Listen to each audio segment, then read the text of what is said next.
Welcome to the Glenn Beck program. About a year ago on this show, I asked you to talk to your friends. I told you what was coming. In fact, I remember my exact words. I said, a year from now, next Christmas, this coming Christmas, you won't recognize America. I told you a few things that were coming, and I asked you to tell your friends.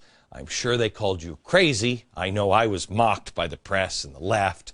But you're awake, and your friends probably told you, oh, it's still going to be America. Right. But if you told your friends the things I asked you to tell them a year ago, I want you to check back in with them. I want you to give them an update and ask them, why did you fight me if it wasn't a big deal? One, that the Fed would monetize our debt after promising us that they wouldn't. Oh, we have some on this with Ben Bernanke in a minute. They said, no, well, not going to happen. Well, it is. You told them that Europe would be on the brink of disaster and there would be people rioting in the streets. No. They said, no, that wouldn't happen. If you told them a year ago that trying to get onto an airplane here to travel, you'd get felt up by invasive pat-downs and sent through porn scanners that would take naked pictures of you, and then Chucky Schumer would say, oh, we're going to protect you while we're protecting you from those naked pictures, they would have said, it's not going to happen.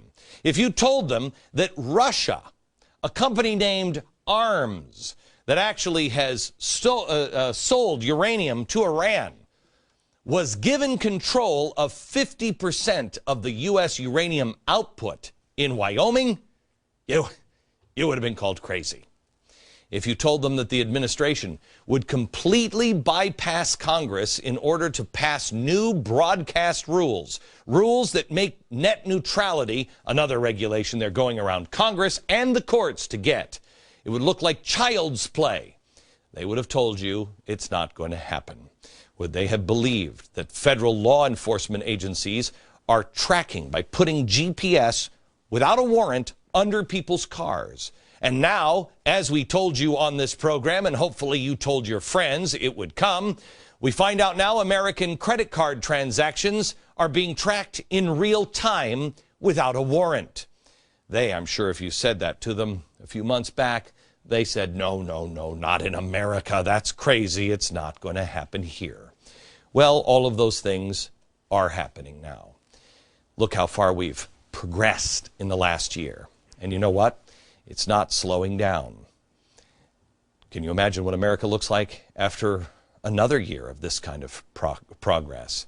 Buckle up. It's going to be a bumpy ride. And tonight, I want to make another prediction. At the same time I made it last year. America, another year, and you won't recognize your country yet again next Christmas. But you do have a choice, and hopefully it's a little clearer as to why you must take a stand and make a choice. Come on.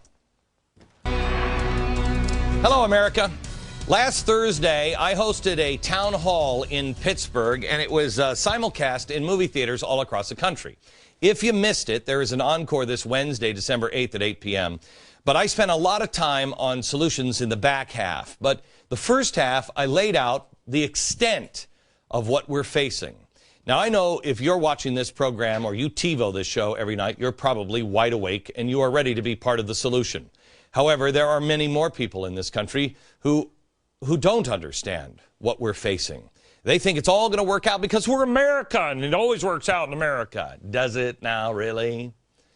I'm not sure what else it's going to take to get those people on board. I mean, how many slam dunk arguments do you have to win before they start listening?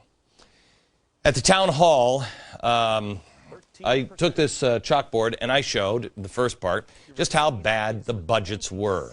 California is worse than Greece. We're in a much worse situation than Europe is. And need I remind you that cars are burning in Greece. It's getting so bad that even the New York Times finally this weekend was jumping on the, wait, this isn't going to end well here, bandwagon. Here's the article. It was on the front page of the New York Times yesterday. Mounting debts by states stoke fears of crisis. No. Well, welcome to the party, New York Times. May I ask what it was that kept you from having this take in the first place? You know, when all the facts were exactly the same, but you called this program and anybody who watched it crazy? I'm sorry. No, that's not. You use a thesaurus. You don't just say crazy. What was it you called me? A Fox News mad, apocalyptic, tearful rising star. That's right. It's too easy to call me crazy. I'm glad the people of the New York Times took a few minutes just to climb down from their ivory tower and join us here in reality land for a few minutes. Thanks for stopping by. Anyway, I was out in Pittsburgh and I was showing the audience how bad things were. One of the things I like about Pittsburgh is Primanti Brothers. Oh, I mean, if you've never been to Pittsburgh, that's the reason to go. It's just so excessive that I think it makes me love it so much. It's just unnecessary to have that much food. That's why Michelle Obama cries herself to sleep every night thinking of Primanti Brothers.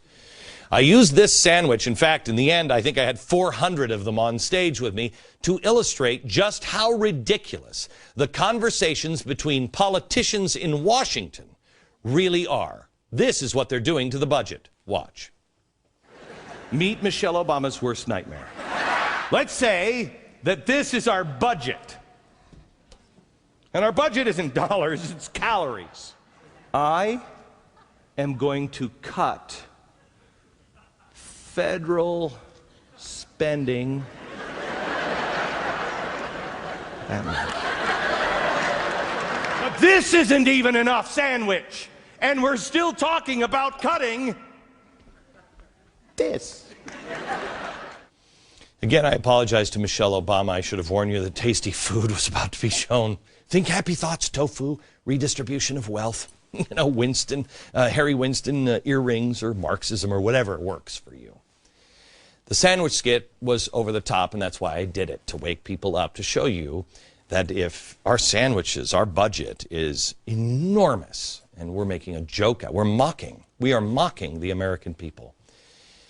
I don't know if you could hear it on tape, on this next tape that I play for you, but there was an audible gasp in the audience when I showed a chart from the middle of the book, Broke, about just the interest payment on our debt. Watch this and listen. The last chart, please. Show the last chart. Okay, the first green bar is the Department of Education for a year. The next one is the Department of Housing and Urban Development for a year. Then the next one is spread your legs, you're going to enjoy